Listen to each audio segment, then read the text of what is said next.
Bon, on va démarrer pour respecter le timing qui était prévu.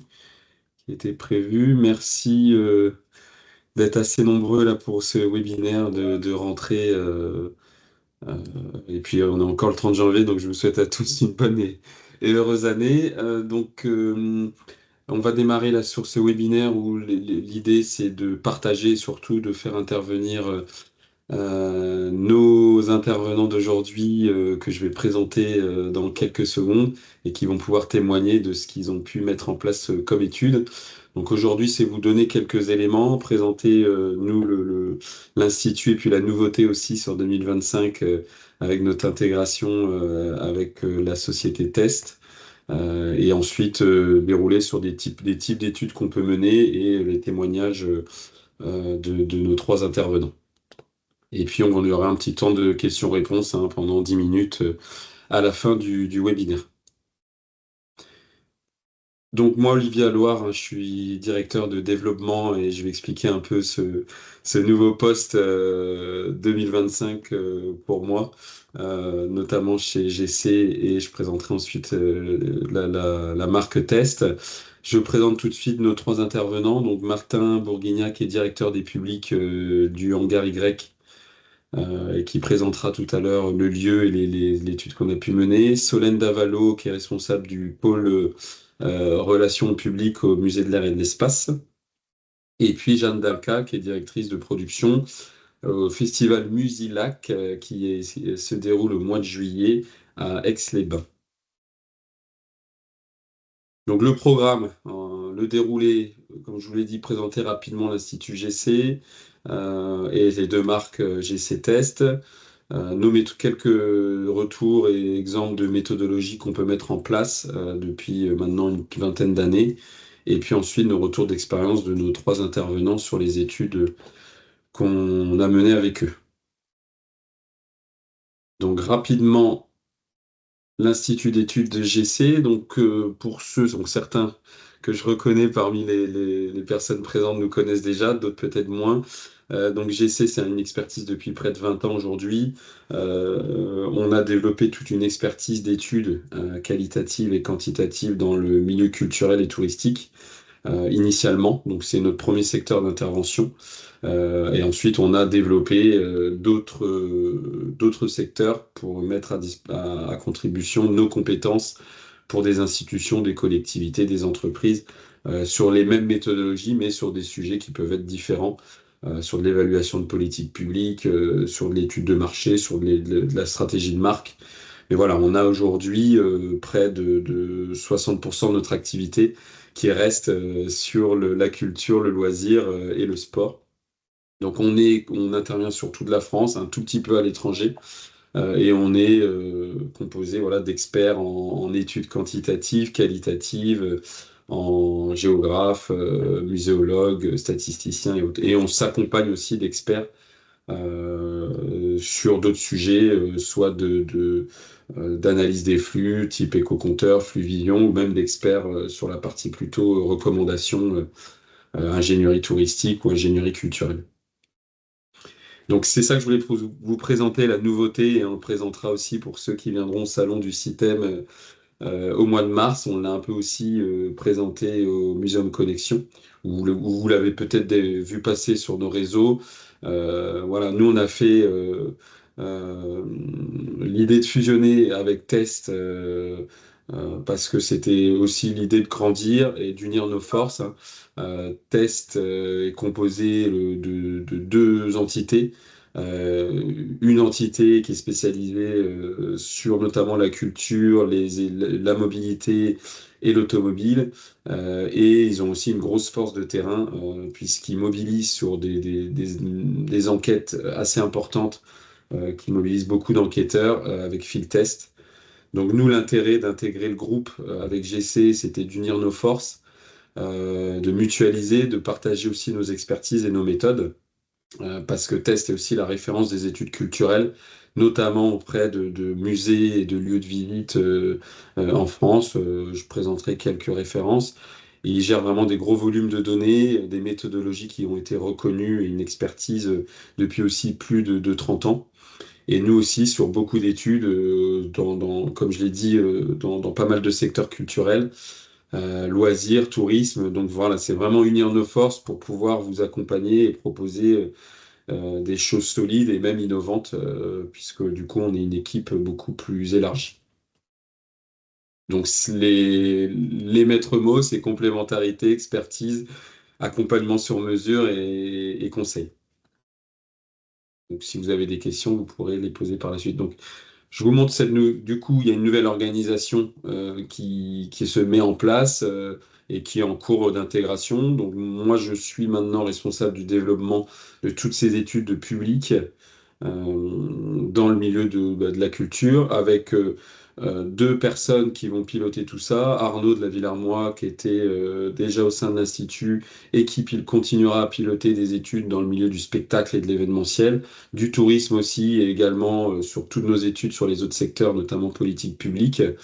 Donc spectacle vivant, c'est festival, les grands événements, quand je parle d'événements, ça peut être sportif, culturel, touristique, et notamment aussi les études d'impact économique, social ou environnemental que nous mettons en place. Et Magali Buffet, qui travaille depuis plus de 15-20 ans à Test, qui sera aussi responsable de toutes les études plutôt publiques, baromètres, dans le secteur culturel, et qui sera vos deux interlocuteurs par la suite, pour ceux qui continuent à travailler avec nous. Donc je reviens sur nos méthodologies, puisque les méthodologies que nous mettions en place depuis maintenant 20 ans et également l'Institut Test. Donc voilà, c'est des études quantitatives et qualitatives. Je rappelle ce que c'est des études quantitatives pour ceux qui encore auraient des doutes. C'est vraiment, pour nous, quanti, c'est mettre en place des questionnaires. Donc c'est avoir des chiffres, des indicateurs. On cherche à prendre des décisions. Donc, c'est interroger des échantillons assez importants d'une population, d'une cible, public, visiteur, spectateur, habitant. Et c'est important pour pouvoir valider des choses, prendre des décisions. Donc là, on cherche vraiment des chiffres, des exemples, combien, à quel degré, à quelle fréquence, quelle motivation, la satisfaction. Voilà. Et les études qualitatives, on est plutôt à défricher des problématiques, des sujets, donc pour comprendre vraiment les usages, les comportements. Donc c'est plutôt d'autres techniques, on n'est pas sur du questionnaire, on est plutôt sur des entretiens, des observations, des ateliers collectifs, ou même maintenant on fait beaucoup de choses sur des blogs, des choses aussi en ligne, on n'est pas que sur du présentiel, voilà, on évolue dans nos approches et dans les études qualitatives qu'on veut mettre en place. Donc les deux sont complémentaires, elles ne s'opposent pas, chacun euh, apporte leurs solutions et des fois elles se font ensemble. Donc soit des fois on fait que des études quantitatives, soit qualitatives, soit on fait les deux. Et je vous donnerai quelques exemples par la suite. Et en termes de diffusion, là vous avez des exemples en dessous, mais c'est plutôt pour nos études quantitatives. On peut faire du face-à-face, on peut faire du téléphonique, du online, par les réseaux sociaux, par les panels, ou sinon par les bases de données que nous transmettent les clients. Donc voilà les types d'études qu'on peut mener et que je vais dérouler rapidement. Ça peut être des études publiques ou baromètres. Alors des fois c'est la même chose. Une étude de public, on va le faire sur une année et on va rendre des résultats. Un baromètre, c'est des études en continu sur le long terme et qui, même si on rend des rapports, mais elles perdurent sur des durées beaucoup plus longues. Ça peut être aussi des études d'impact, j'en parlais tout à l'heure, impact économique, social, environnemental d'un événement, d'un lieu, ou impact même d'un dispositif, d'un projet sur des habitants, sur des publics. Beaucoup d'études prospectives aussi et préalables. Donc là, c'est plutôt en amont des projets. Donc là, je vous donnerai des exemples par la suite. Des études de réception aussi qu'on nous demande beaucoup. Donc là, c'est dans le cadre d'un parcours de visite. On va étudier les parcours, les dispositifs. On là, va vraiment rentrer dans l'expérience et dans l'offre. Et puis après, des études d'image et de notoriété qui sont plus sur comment je suis perçu sur mon territoire, à l'échelle nationale, pour pouvoir travailler aussi les publics potentiels. Bon, l'horizon GC, C'est que on va en parler, et Jeanne pourra présenter ce qu'on peut faire sur des... Ça reste de l'étude de public, mais sur des dispositifs plus accessibles, un peu en continu, en autonomie. Mais voilà, ça reste des dispositifs d'observation euh, avec une intervention moins poussée de notre part. Donc, quelques exemples de ce qu'on peut travailler. Études de public, c'est qui sont nos visiteurs, nos spectateurs, pourquoi viennent-ils, quelles sont leurs attentes, comment améliorer leur expérience. Et les études de non-public, on est plus sur essayer de comprendre les freins, qui nous connaît et qui pourrait normalement venir, pourquoi l'information n'est pas venue jusqu'à lui, comment on peut l'attirer, voilà, quels sont leurs besoins, leurs attentes qui ne seraient pas satisfaits.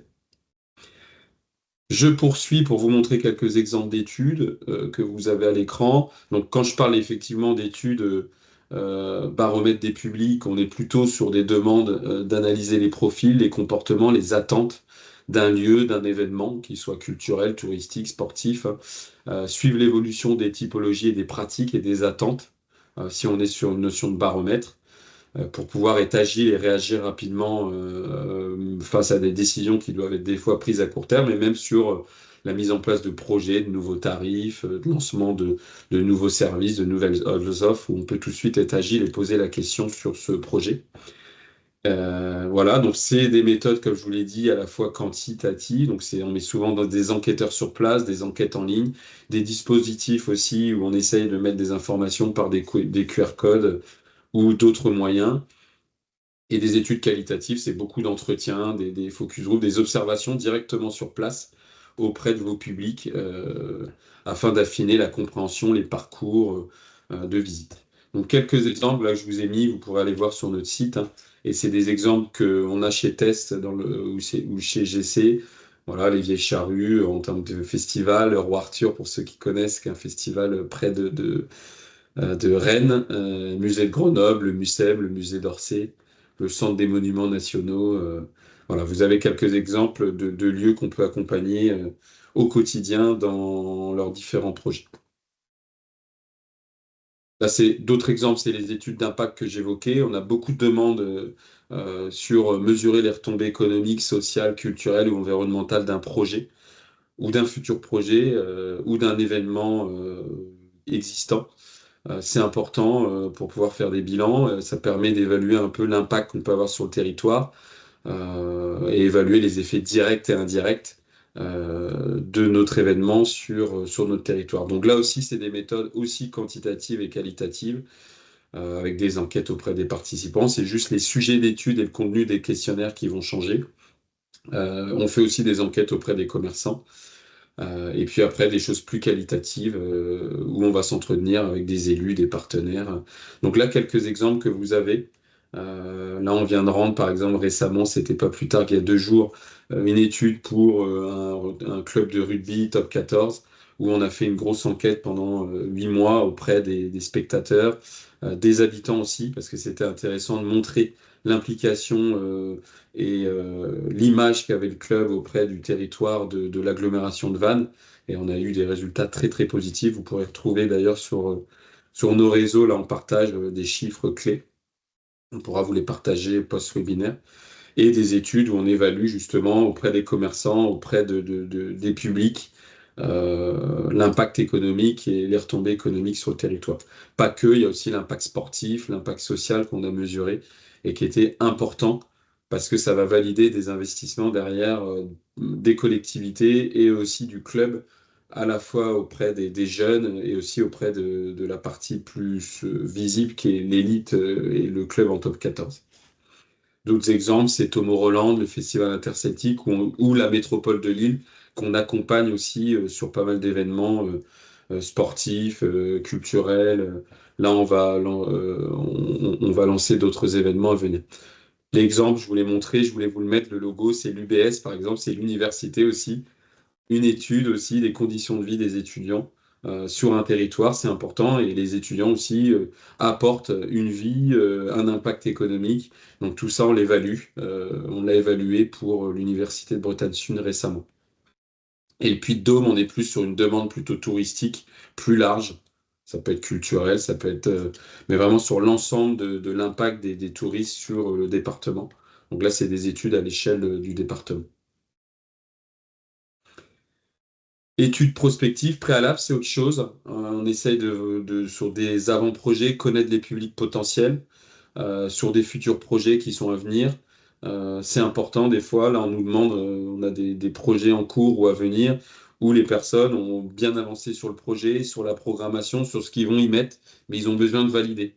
Valider le contenu, valider le projet, anticiper les intentions de visite et les intentions de fréquentation pour bien délimiter derrière les équipes, le dimensionnement du projet, la manière dont je vais essayer de les toucher. Donc c'est important et aussi pour obtenir des financements parce que ces projets-là derrière, on a besoin de financement, donc c'est aussi de les valider auprès des investisseurs qui peuvent être les banques pour valider un projet.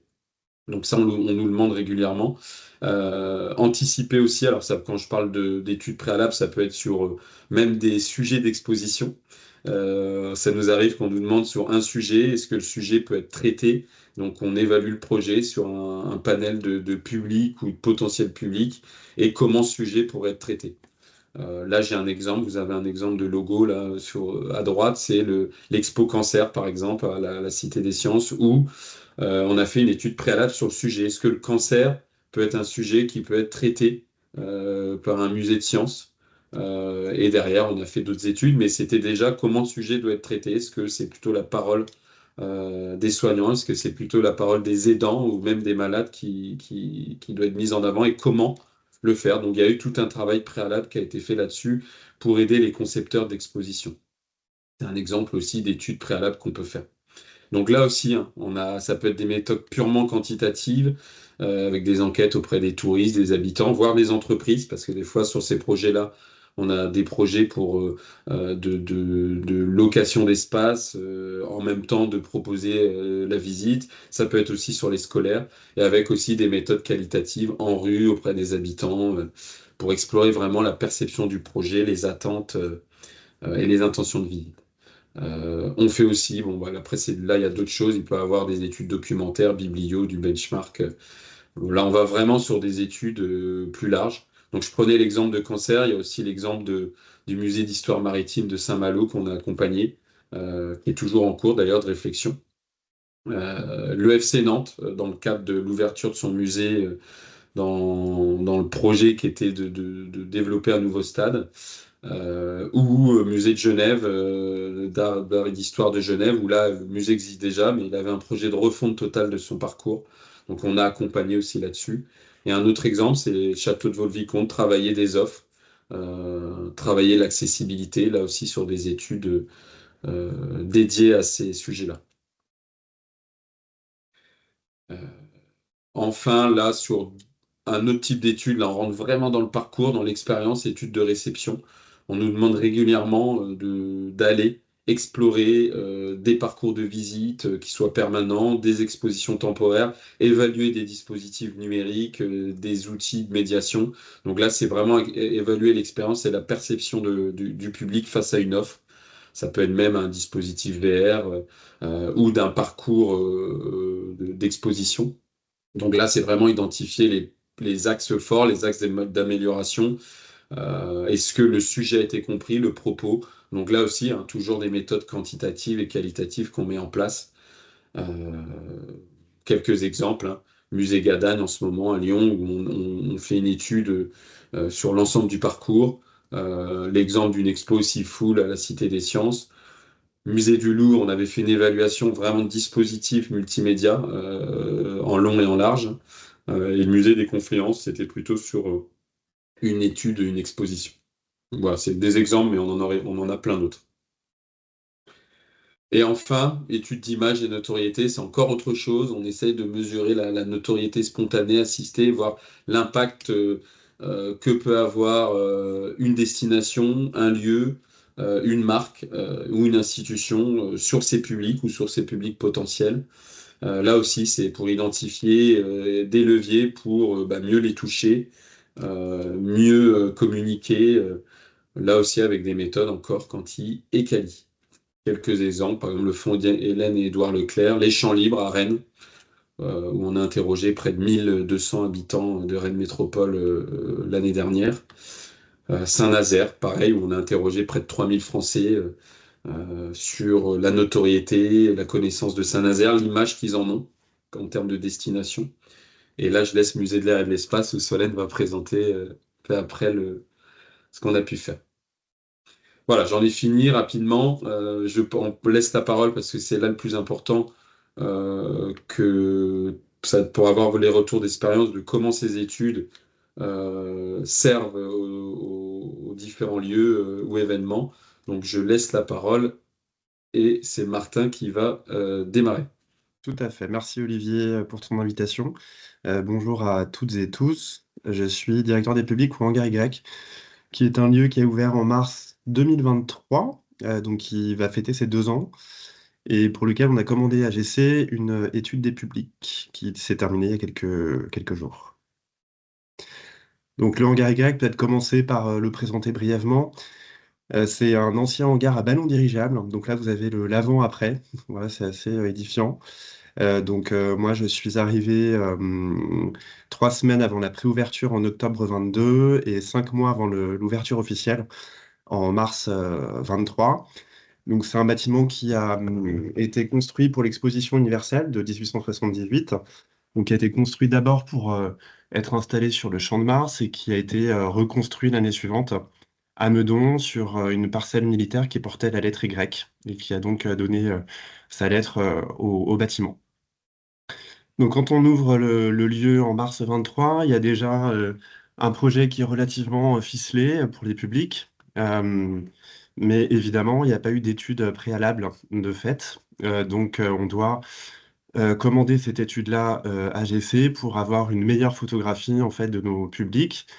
Donc, c'est une étude qui est donc lancée en décembre et qui est réalisée sur une période d'1 an, qui est une période assez longue, 8 mois après l'ouverture pour évaluer à la fois les publics qui viennent au hangar, leur réception de l'offre au hangar et avoir une meilleure connaissance de leurs pratiques. Donc c'est une enquête qui a été réalisée auprès de 1600 répondants. Donc c'est un échantillon qui a été redressé par les équipes de GC mois par mois, selon différentes variables, donc la période, le mode d'achat des billets, le type de billets achetés. Et donc, dans les objectifs qu'on s'était fixés au départ, c'était évidemment avoir une meilleure connaissance des profils sociodémographiques, donc savoir qui vient, pour quelles raisons, quelles sont la composition de nos publics, quelles sont leurs pratiques culturelles, est-ce qu'il y a d'autres équipements sur le territoire qui sont visités par ces visiteurs. L'idée, c'était aussi de mesurer la connaissance du hangar Y et de ses activités après 8 mois d'ouverture. Donc, quels étaient les éléments de l'offre proposée par les hangars reconnus par le public. On propose des expositions, une expérience immersive avec des casques, un parcours d'œuvres extérieur avec un parc dessiné par le nôtre au XVIIe siècle qui accueille quasiment 30 sculptures contemporaines. Donc, quels étaient les éléments connus du public? Connaître les motivations de venue. C'est-à-dire est-ce qu'on vient prioritairement pour le parc, pour l'exposition, pour la VR, pour se balader en famille, pour le restaurant aussi qui est présent sur le site. Analyser les comportements de visite sur le site, donc quelles sont les activités réalisées par les publics sur le site du Hangar Y, quelle est la durée de visite aussi, quel a été le moyen pour venir au Hangar Y, la durée éventuellement du transport pour venir sur le site. Et évidemment, évaluer la satisfaction des visiteurs et leur intention de revisite pour identifier éventuellement les freins à la visite, des leviers d'amélioration et des adaptations, encore une fois, après 8 mois d'ouverture, potentiellement qu'on pourrait apporter à différents aspects de l'expérience visiteur. Donc le bâtiment, en fait, il est au milieu d'un immense parc. Voilà, on voit une photo avec quelques sculptures contemporaines. Sur le mode d'administration de l'enquête, on a choisi des périodes représentatives de différentes modalités d'ouverture au public. On est ouvert uniquement le week-end et pendant les vacances scolaires. L'idée, c'était d'avoir évidemment des répondants en période de vacances, sur le week-end et en semaine sur le parc, puisque le parc est ouvert 7 jours sur 7. Alors l'utilité de l'étude, je l'ai précisé, il n'y a pas eu d'étude préalable à l'ouverture du site.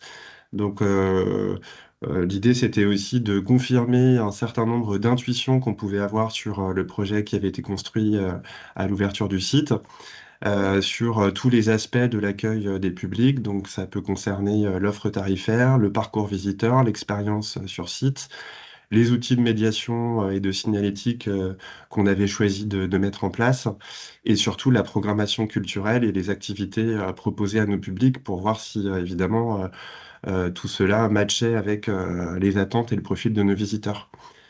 Le premier item, donc, c'est la connaissance des publics. Donc, encore une fois, on avait l'intuition que on avait un public assez représentatif du 92, donc un public CSP+, plutôt éduqué à la pratique culturelle, avec peu de freins à la fréquentation des musées et essentiellement familial. Donc voilà, c'est aussi un des intérêts des conclusions de l'étude, c'est de pouvoir confirmer que le public qui vient au hangar est un public familial et que c'est prioritairement pour ce public qu'on choisit désormais de construire notre offre. On aurait pu faire d'autres choix, mais en tout cas, c'est celui qu'on a fait. Le deuxième grand item, c'est l'expérience visiteur. Évidemment, les objectifs qu'on s'était fixés principalement relèvent de cette expérience. Donc, comment améliorer cette expérience, pouvoir identifier les points forts et les lacunes. On s'est rendu compte notamment que l'un des points négatifs qui revenait régulièrement de la part des visiteurs, c'était les tarifs appliqués pour le parking. Donc, voilà, c'était quelque chose qu'on pouvait pressentir, mais qui s'est clairement confirmé. Donc, ça nous a permis de réajuster les tarifs de notre parking, d'éventuellement réfléchir à des tarifs dégressifs, des combinaisons avec notre billetterie culturelle. Voilà, c'est un exemple parmi d'autres. Cette étude, elle nous permet aussi d'adresser les principales sources d'insatisfaction. Donc là, je viens de parler du parking, mais euh, on s'est rendu compte qu'en fait, il y avait aussi un sujet lié au fait que notre parc est payant. Ça aussi, ça nous a permis de réajuster les choses, de passer le parc d'abord gratuit le mercredi, puisque les familles viennent principalement le mercredi. Donc le parc est passé gratuit le mercredi, puis maintenant, tous les jours de la semaine, du lundi au vendredi, il est seulement au tarif de 3 euros le week-end. Mais voilà, ça c'est une décision aussi qui a été confirmée au vu des conclusions de l'étude. Toujours dans cet item de l'expérience visiteur, l'adaptation de l'offre culturelle, toujours sur ce sujet du public familial, on avait aussi l'envie, depuis le début du projet, d'aménager un espace particulièrement généreux, accueillant, chaleureux pour les familles, dans cette grande nef plutôt froide. Donc ça, c'est aussi un projet qu'on a mené à bien pour offrir cet espace gratuit dans la nef. On avait évidemment eu l'envie de développer une offre d'activités et d'ateliers pour les familles. C'est quelque chose qu'on a renforcé du fait des résultats de l'étude. Et on a enfin fait évoluer notre grille tarifaire. Donc j'ai parlé de la gratuité du parc. On a travaillé sur certaines combinaisons de billets et développé aussi des offres d'adhésion un peu mieux ciblées pour les familles. Donc ça me mène au troisième point sur la fidélisation. On est en train de faire évoluer. On avait un pass pour les enfants et un pass pour les adultes. On avait volontairement écarté l'idée d'un pass famille. En fait, on y revient. Ce serait un pass plutôt qu'on pourrait appeler un pass tribu, comme certaines institutions ont choisi de le nommer, pour s'adresser plutôt à des groupes qui peuvent être des groupes d'amis, des groupes familiaux ou des familles, évidemment. Et enfin, la fidélisation, c'est évidemment pouvoir développer des campagnes de marketing automation, donc de pouvoir croiser les données, j'y reviendrai dans la slide d'après, mais donc de pouvoir, en fonction du comportement d'achat des visiteurs, du comportement de visite et des profils des visiteurs, pouvoir croiser ces données et pouvoir adresser porter à la connaissance des publics en fait des offres, des activités, des programmes qui présentent un intérêt particulier en fonction du type de visite qu'on a réalisé en gare. Et puis le quatrième point, c'est le développement des publics, donc comprendre les comportements de visite sur site, déterminer des axes de communication. Ça rejoint un peu l'idée de ces campagnes de marketing automation, mais pas seulement, c'est-à-dire avec quels médias on va choisir de s'associer pour communiquer sur notre offre, quels sont les atouts en fait du site qu'on va choisir de mettre en avant pour devenir moteur de la visite, pour ensuite évidemment porter à la connaissance du public d'autres offres peut-être moins visibles sur le site. Et puis, il y a la grande question aussi de la médiation. On a développé quelques outils à l'ouverture, mais c'est vraiment un sujet qu'on a été amené à enrichir au fur et à mesure des résultats de l'étude pour développer des parcours jeux pour les familles, répondre à une demande aussi sur la dimension patrimoniale et historique de site qui était peut-être un peu moins traitée dans nos outils au démarrage du projet. Et donc, on a choisi de renforcer avec notamment des panneaux de médiation sur le parvis ou des espaces dédiés qui permettent d'en apprendre davantage sur l'incroyable histoire du hangar Y et de l'aéronautique. Donc voilà, la guinguette ouverte au hangar entre mi-mai et mi-septembre, et ce grand bassin de 3 hectares qui a été dessiné par le nôtre, puisqu'on est dans la grande perspective des anciens châteaux de Meudon, donc avec vraiment l'alliance d'un parc naturel avec ce joyau du patrimoine industriel du 19e qui fait toute la force du site du hangar Y. Et donc pour conclure sur le retour d'expérience, alors, je trouve que le principal intérêt, c'est l'outil de data visualisation qui est alimenté et consolidé en temps réel, donc qui permet de consulter les résultats et de pouvoir commencer à travailler en cours de route. En fait, c'est vrai qu'en discutant avec les études de GC, la préconisation qui avait été faite, c'est de partir sur une étude longue qui s'est étalée sur 12 mois, qui peut paraître, nous qui attendions des résultats assez rapides, hein, qui étions très impatients en fait de pouvoir exploiter les résultats, pouvait paraître assez longue. Et en fait, cet outil permet, avec des échantillons évidemment qui grossissent au fur et à mesure que l'étude avance, mais de pouvoir exploiter des résultats de manière assez concrète rapidement, en s'intéressant enfin, en consultant déjà les résultats au fur et à mesure, mais aussi en s'amusant à croiser les données, en jouant sur le profil socio-démo des publics et le type d'offre, euh, euh, un type d'activité plutôt réalisée sur place, voilà. Et de pouvoir, en cours de route, commencer à travailler sur l'offre d'adhésion, commencer à réajuster certaines offres tarifaires, développer même dans la programmation certaines activités qui visiblement manquent, ou aménager des espaces qui répondent à une demande qui est exprimée par les visiteurs, où on sent qu'il y a quelque chose à faire et qui se confirme au fur et à mesure de l'étude, mais de ne pas attendre le résultat final au bout de 12 mois pour commencer à mettre en place concrètement des actions. Le moins, mais ça, c'est, je pense, un écueil qu'on connaît tous, c'est la longueur du questionnaire. On avait énormément de sujets à traiter, puisque pas d'études préalables à l'ouverture du site, malheureusement. Et donc, beaucoup d'attentes vis-à-vis de cette étude. Donc, on a essayé de l'organiser au mieux avec les équipes de GC. Mais bon, le résultat, c'est quand même un questionnaire relativement long avec un temps de réponse qu'on évalue autour de 10 minutes, ce qui est quand même voilà, un peu la limite, selon moi, de ce qu'on peut demander aux visiteurs, mais qui est malheureusement la seule solution pour brosser un peu tous les aspects des questions auxquelles on souhaitait avoir des réponses. Donc voilà, au final, on est plutôt content de ne pas avoir trop sabré dans ce questionnaire, même si on l'a fait et que c'était nécessaire, parce qu'au-delà de 10 minutes, encore une fois, c'est un peu délicat. Mais au moins, on arrive au bout de 12 mois avec une photographie assez intéressante sur tous les aspects, les 4 aspects ou 5 aspects que j'ai listés juste avant. Donc le, le résultat est plus que positif.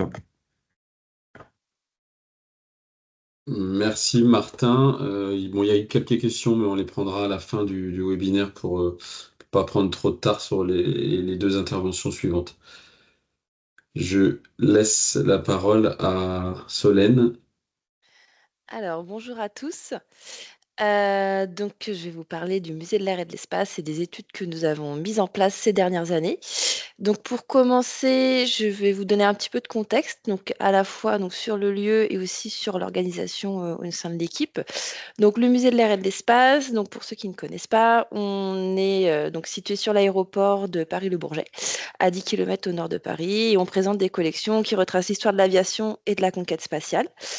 Donc oui, les collections sont assez variées. On a bien évidemment des avions, mais aussi des œuvres d'art, des tenues, des objets du quotidien. Voilà, donc c'est très riche, très dense.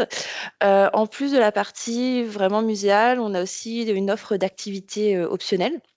Donc, qui donne aussi une dimension loisir à la visite, avec notamment un espace ludo-éducatif pour les enfants qui s'appelle Planète Pilote, un planétarium, des visites guidées, des ateliers pour les familles. Donc, moi, j'aime bien dire qu'on est dans une ambiance 100% aéro quand on vient chez nous, puisque depuis le tarmac, on a vu sur l'aéroport en activité du Bourget. Au niveau des publics, donc nous, en 2024, on a accueilli 225 000 visiteurs. Un visitorat qui est plutôt individuel à 66% et on a 64% de primo-visiteurs. Et donc, c'est un visitorat qui est principalement francilien et familial. Donc voilà pour vous donner un peu des éléments sur le musée. Et ensuite, donc sur l'équipe, donc moi je suis Solène Davalo, responsable du pôle relations au public. Donc dans ce pôle, on est 10 personnes en tout, dont les agents qui sont face publique, donc d'accueil, billetterie, réservation. Donc on n'est pas une très très grosse équipe voilà, on est 3 en fait personnes à travailler vraiment sur le développement, la stratégie, l'accueil du public. Donc il y a la partie accueil, billetterie, expérience visiteur, qualité. Donc là, c'est une fois que le visiteur a eu le déclic et vient jusqu'à nous, mais il y a aussi la partie développement des publics. Donc une personne qui s'occupe de faire connaître le musée et donc de déclencher les fameuses visites. Donc dans ce cadre-là, nous, on a besoin d'avoir un observatoire des publics. Donc avant tout pour avoir une connaissance des publics, mais aussi pour avoir des retours sur la satisfaction et mettre en place des actions correctives si nécessaire. Donc voilà, l'Observatoire du public vient nourrir à la fois comment dire, le développement des publics et aussi la satisfaction. Tu peux revenir en arrière, j'ai pas encore tout à fait fini, Olivier, sur cette slide-là. Donc, on n'est pas une très grosse équipe, comme je disais, et donc pour l'Observatoire des publics, voilà, on ne peut pas avoir en fait une personne qui est dédiée à temps plein sur les missions d'études des publics. Donc c'est pour ça qu'on a fait appel donc, à un prestataire, donc on a externalisé cette prestation. Donc il y a eu un appel, une mise en concurrence initiale qui a été mise en place en 2019-2020, il me semble, et donc c'est GC qui a été sélectionné. Donc voilà, c'est parce qu'on n'a pas les moyens en interne pour le faire, mais aussi il y a un intérêt à externaliser, c'est d'avoir un cabinet qui travaille avec d'autres sites culturels, d'autres lieux, et ça permet aussi d'avoir un regard extérieur et de comparer avec nos données avec d'autres études. Et donc, depuis la mise en place de ce cycle d'études, on a réussi donc à sanctuariser un budget annuel pour les études du public, ce qui n'était pas le cas avant. Donc là, on peut passer à la slide suivante. Donc, sur les études mises en place, donc, comme je le disais, ça a été initié en 2020 et on s'est lancé dans un cycle d'études qui a une durée de 4 ans. Donc, ça s'est fait, voilà, c'était pas prévu initialement. On est parti de la mise en place d'un baromètre sur un an. Bon, il y a le Covid qui est venu un petit peu perturber tout ça, donc 2020-2021, il s'est un petit peu étalé jusqu'à 2022. Voilà, le but déjà, c'est de connaître le public du musée, le public individuel en exploitation classique sur un an. Déjà avoir voilà, une image de ce public-là, parce qu'on ne l'avait pas. Donc c'était vraiment la base pour ensuite construire une stratégie de développement des publics, une stratégie marketing. Donc déjà partir de qui vient au musée, donc dans le contexte d'exploitation classique individuelle. Et à l'issue de cette première grosse étude qui a été structurante, voilà, on a trouvé qu'il nous manquait une autre partie du public. Donc, il y a bien évidemment les groupes, mais nous, les groupes, pour l'instant, on a suffisamment de données de billetterie pour voilà, avoir des éléments dont on a besoin pour les connaître. Mais il nous manquait toute la partie du public individuel sur les événements et les premiers dimanches du mois. Voilà, parce que nous, on segmente de cette manière les différents types de fréquentation, donc en exploitation classique, pendant les événements et les premiers dimanches du mois.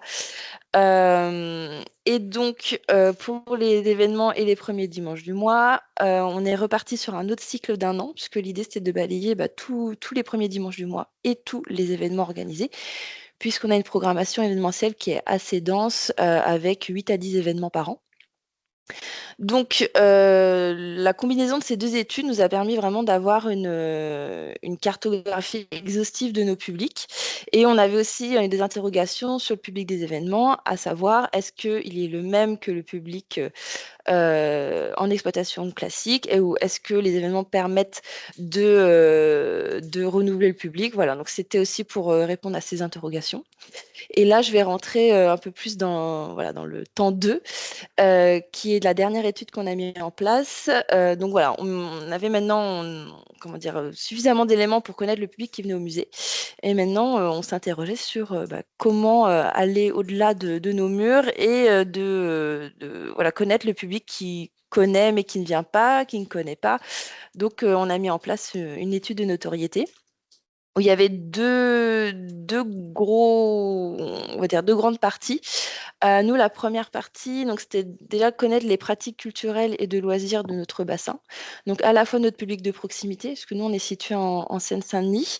Donc il y a des enjeux de démocratisation culturelle. Donc le public de proximité, on va dire, c'est vraiment les communes limitrophes du musée.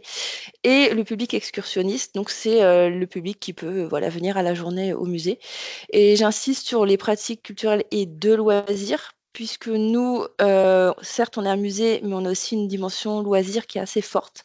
Donc pour nous, c'était important d'interroger, d'avoir une vision assez large en fait des sorties culturelles et de loisirs, donc des personnes habitant sur ce grand bassin. Donc, pour voir quelles étaient leurs attentes, qu'est-ce qui favorisait dans leur sortie et du coup, est-ce que le musée pouvait s'intégrer là-dedans? Et si ce n'était pas le cas, quelle offre on peut mettre en place pour répondre à ces attentes? Donc ça, c'est la première grosse partie de l'étude. Et la deuxième partie, c'était d'avoir des éléments sur la perception du musée. Donc, est-ce qu'ils le connaissent, est-ce qu'ils ne le connaissent pas? S'ils le connaissent, est-ce qu'ils viennent souvent? Ils le connaissent mais qu'ils ne viennent pas, pourquoi? Voilà, donc c'était une enquête qui était très, très dense. D'ailleurs, la restitution avait été assez longue, mais très riche et très intéressante.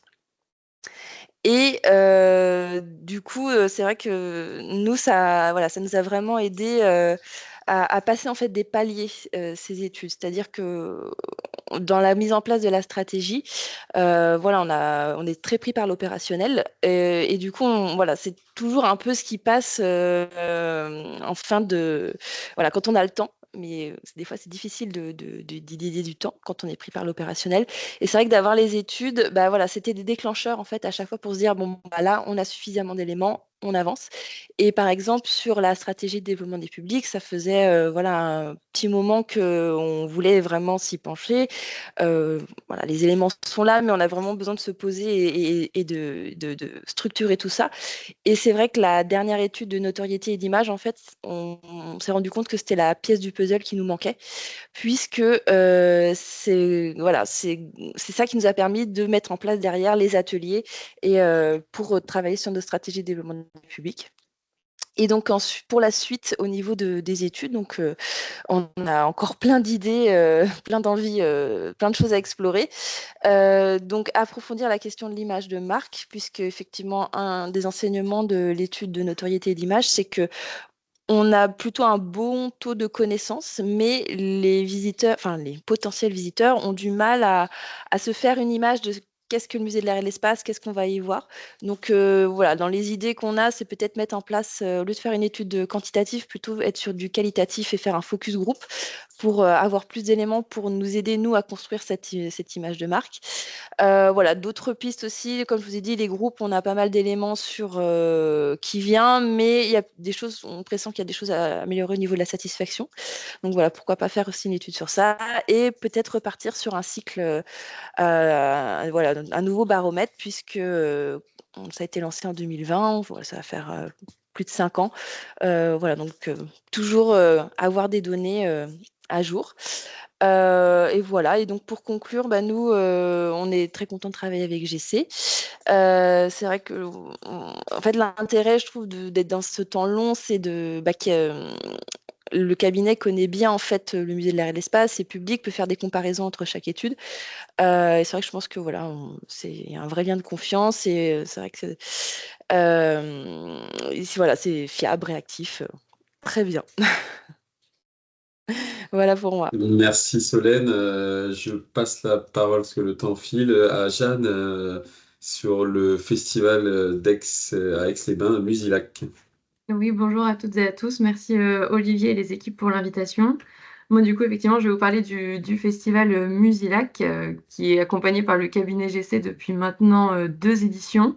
Donc, pour présenter brièvement le festival pour ceux qui ne nous connaissent pas, Musilac, ça a lieu à Aix-les-Bains en Savoie au mois de juillet depuis 2002. Donc, ça fait maintenant plus de 20 ans que le festival existe, avec une programmation à dominante pop-rock et en moyenne entre 80 et 100 000 festivaliers par an.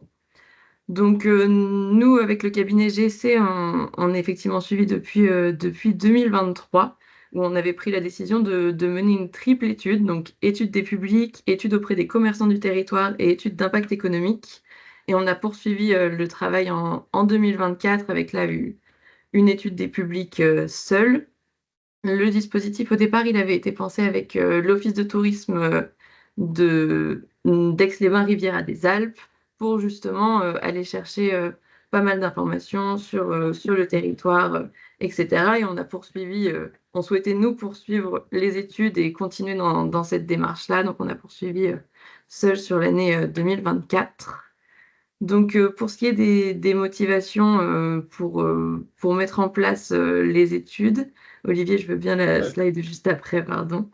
En fait, en général, nous, on souhaitait faire un véritable point d'étape autour du festival dans une année qui était importante pour nous, puisque c'était la deuxième année après reprise suite aux 2 années blanches pendant la période Covid. Voilà, faire un véritable point au sens large, gagner en finesse dans les analyses. Et c'est vrai que le format de festival a une difficulté, c'est qu'on est sur du one-shot une fois par an.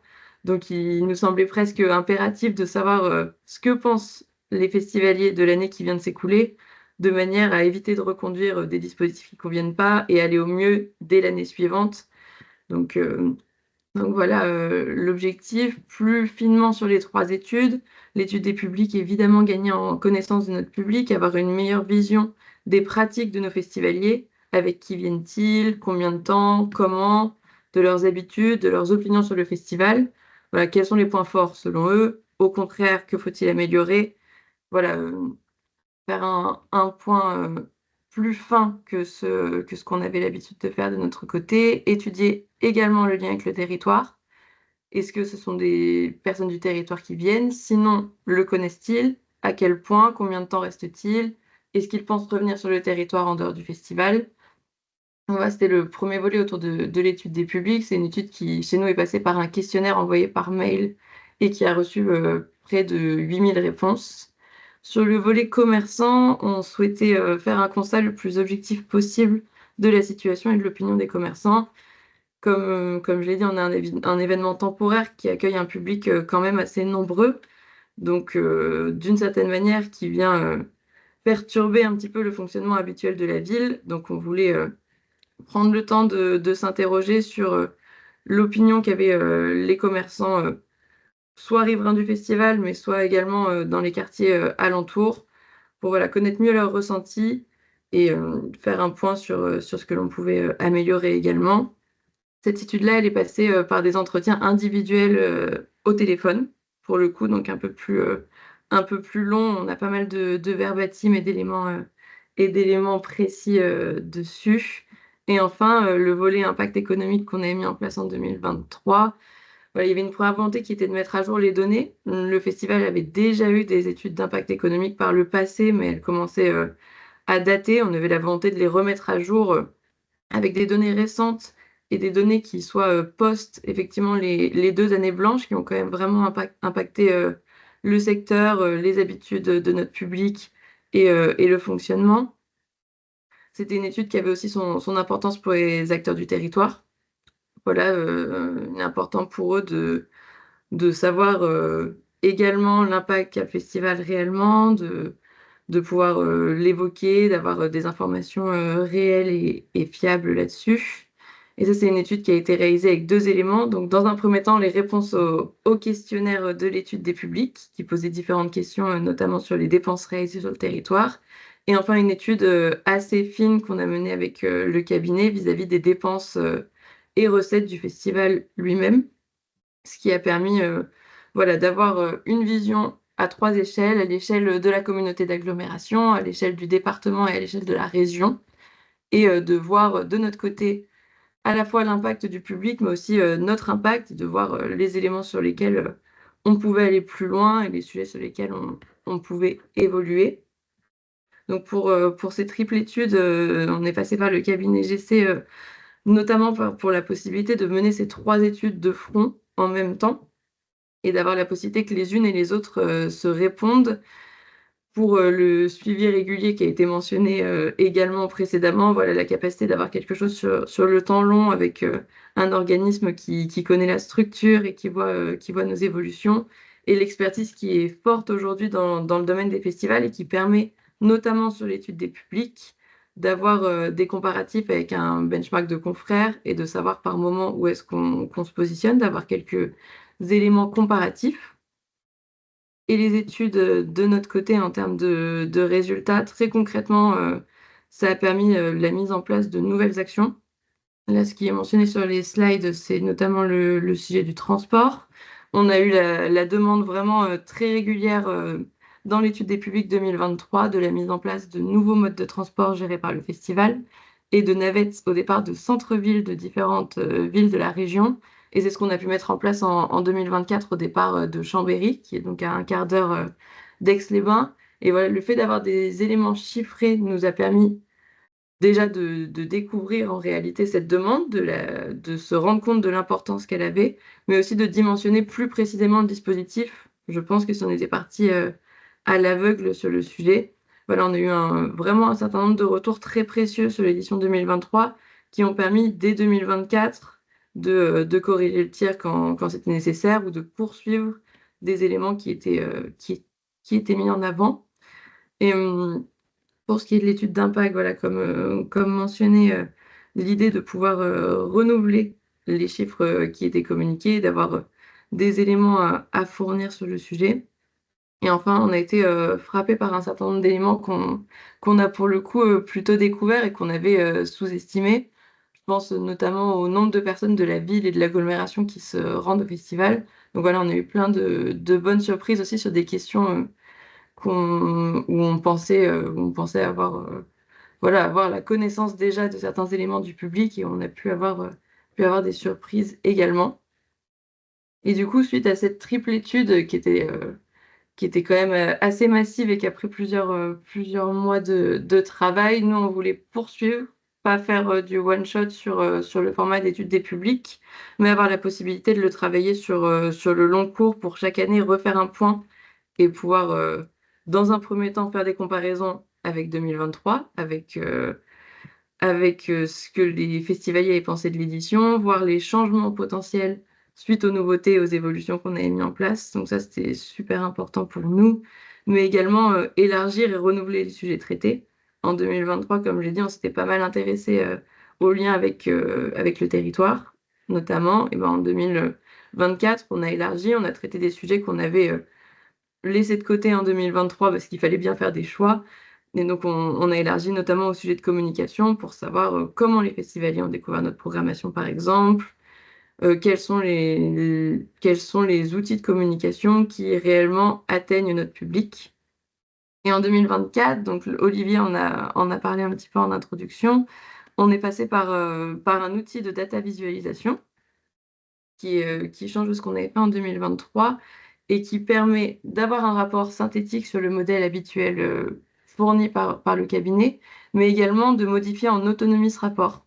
en croisant des données. C'est-à-dire que de mon côté, j'ai la possibilité de filtrer les résultats par âge, par exemple, en fonction de si je veux étudier les nouveaux festivaliers, les habitués, par exemple, les touristes ou les excursionnistes. Et ça, c'est très précieux parce que ça permet au quotidien, quand on a une question, de retourner sur l'étude et de regarder plus dans le détail, voilà, d'étudier les moins de 25 ans, par exemple, d'étudier les touristes, d'étudier les nouveaux festivaliers et en fonction de ces différents critères, d'aller un petit peu plus loin dans l'analyse et de pouvoir mener des actions encore un petit peu plus précises. Donc voilà, ça c'est un outil qu'on a découvert et dont on sert assez régulièrement. Et voilà, quelques éléments pour finir sur ce qu'on a appris grâce aux différentes études. Voilà, l'étude des publics, ça va de sujets assez classiques comme tout simplement l'âge moyen de nos festivaliers, qui chez nous est un âge moyen à 39 ans, ce qui a été plutôt on s'attendait à un âge moyen autour de la trentaine, mais voilà, avoir le chiffre précis a eu du sens. Et on peut aussi aller beaucoup plus loin sur l'intérêt pour le territoire et l'envie de revenir. Voilà, on a pu poser la question à nos festivaliers de savoir est-ce qu'ils étaient déjà venus sur le territoire?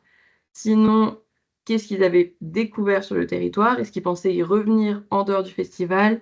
Pas mal de questions de ce type, les habitudes culturelles des festivaliers, les motivations à venir selon l'âge, le lieu d'habitation, tous les souhaits d'évolution où là on avait un peu plus de verbatim également, et plein d'éléments d'habitude, donc énormément d'éléments qui nous ont permis de construire l'édition 2024 et donc celle de 2025 à venir plus sereinement.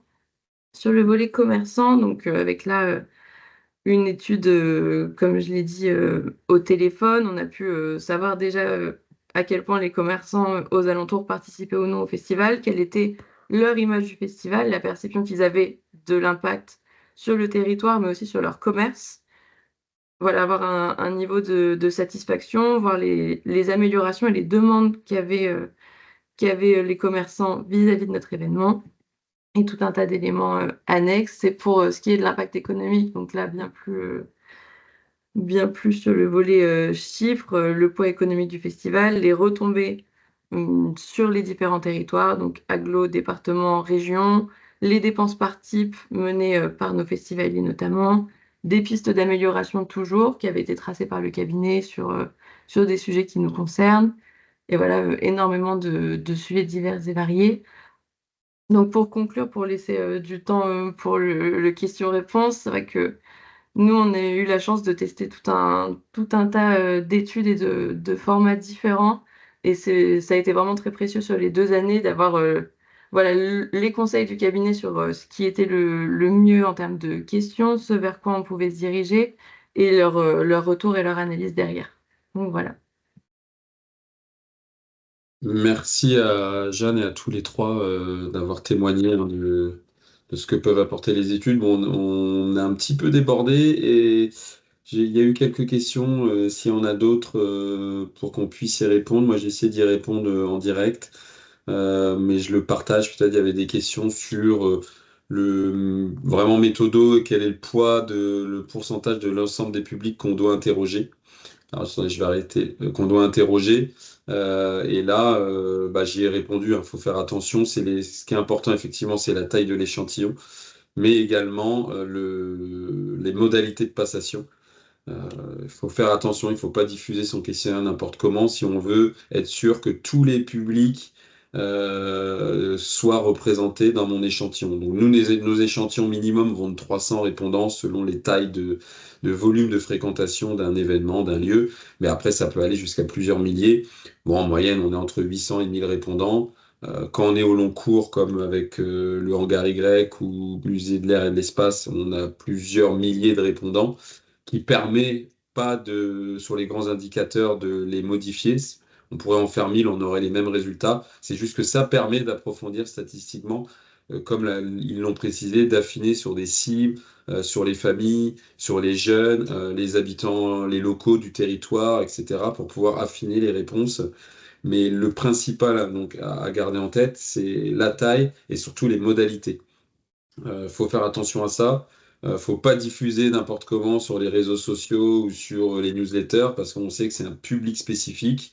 Et nous, on a des gros écarts. Pour moi, en fait, quand on fait ça, c'est plutôt des enquêtes des publics des réseaux sociaux ou des enquêtes des publics de la newsletter. Tous les publics sont pas adhérents de la newsletter, donc c'est construire des méthodologies des fois mixtes.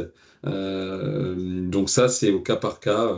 Les musées, souvent, les lieux de visite ont encore beaucoup de visiteurs qui achètent sur place. Ceux-là, on n'a pas leur contact, et donc on met encore beaucoup de protocoles en face à face. Les festivals, c'est un peu moins le cas, ça dépend des salles, ça dépend lesquelles.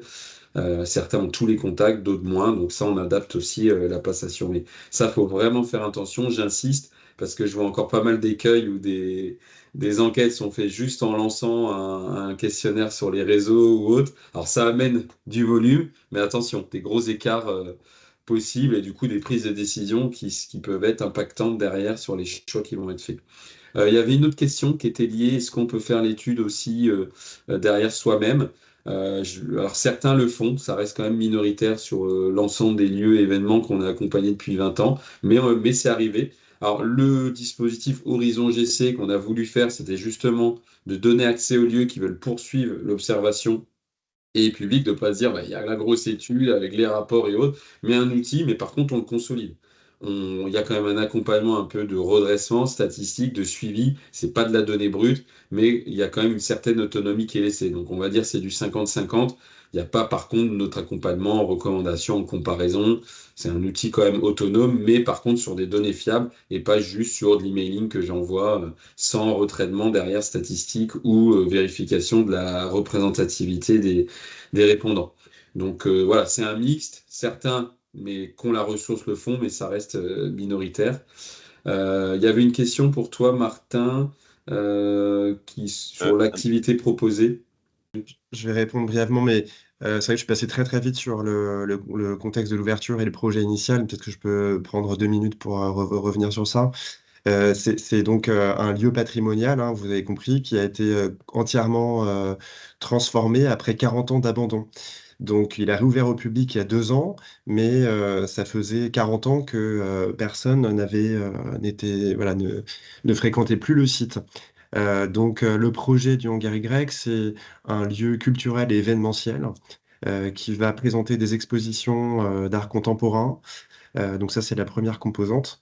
Une expérience en réalité mixte, donc dans la grande nef sur les grandes heures du passé du Hangar Y. Donc c'est une histoire très liée à celle de l'aéronautique. Donc ça, c'est la deuxième chose. Et puis, il y a ce parc, donc je l'ai dit tout à l'heure, avec ce parcours d'œuvres extérieures. Donc, il y a quasiment 30 sculptures contemporaines. Et donc, on travaille avec le tissu local, les associations, et notamment la Maison de l'Arbre et de la Nature, parce que ça faisait partie de la question, sur des visites à l'attention des familles gratuites qui ont lieu tous les premiers mercredis du mois et qui participent à valoriser le patrimoine environnemental du parc du Hangar Y. Et au-delà de ça, au-delà de cette offre socle, on développe toute une programmation culturelle, notamment avec du spectacle vivant.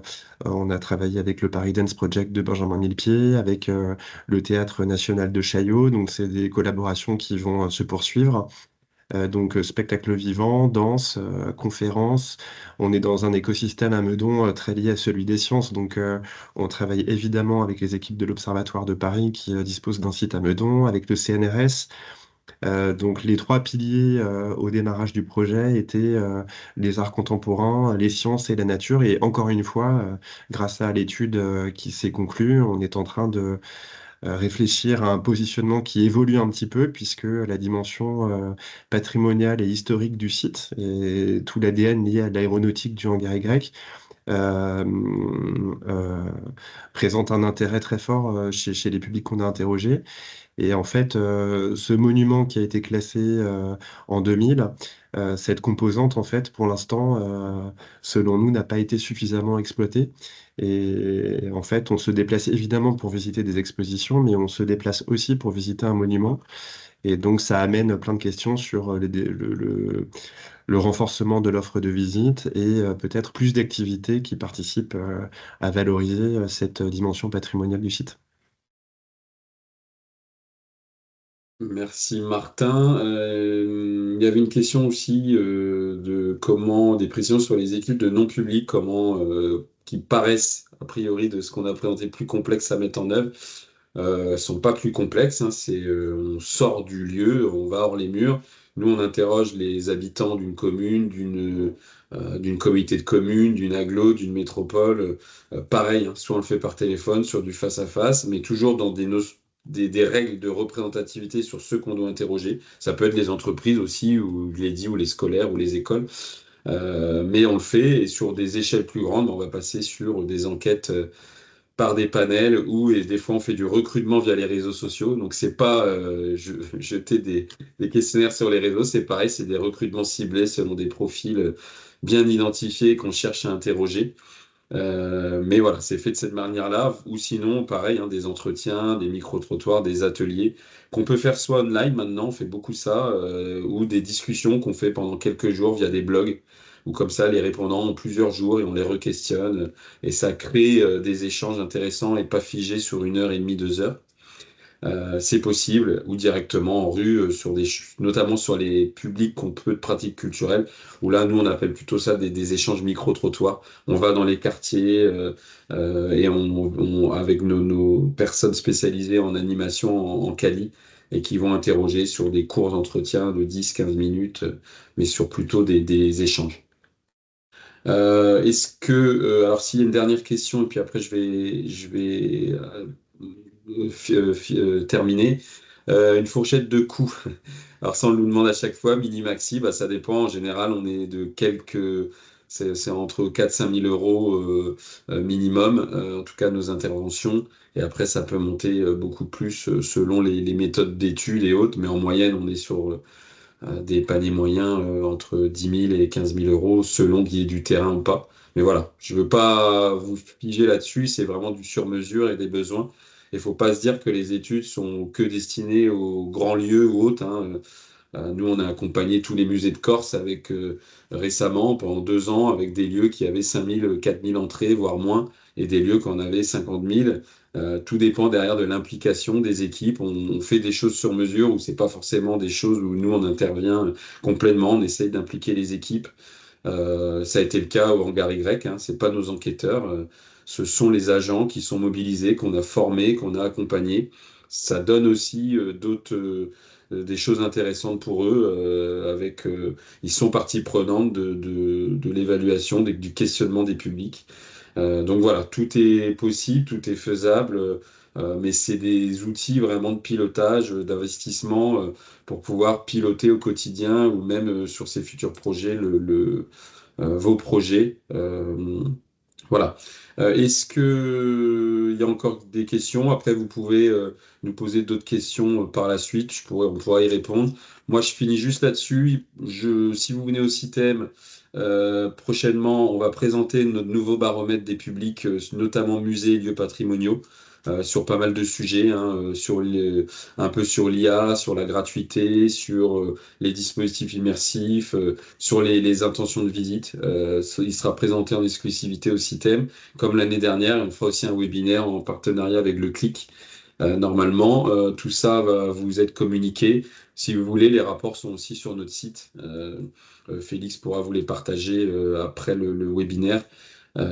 Si vous voulez il y a pas mal d'éléments qui peuvent vous servir au quotidien. Voilà, et on va continuer ces programmes de webinaires et faire intervenir pour des cas pratiques, notamment sur les études touristiques et d'impact économique qu'on mettra en place début mars. Voilà, j'en ai fini. Merci à vous. J'espère que vous avez trouvé un intérêt à cette participation. Merci à Martin, Solène et Jeanne de témoigner, parce que je pense que c'est important qu'ils puissent témoigner. Ça montre l'intérêt de ces études. Et merci à vous. Bonne journée et à bientôt.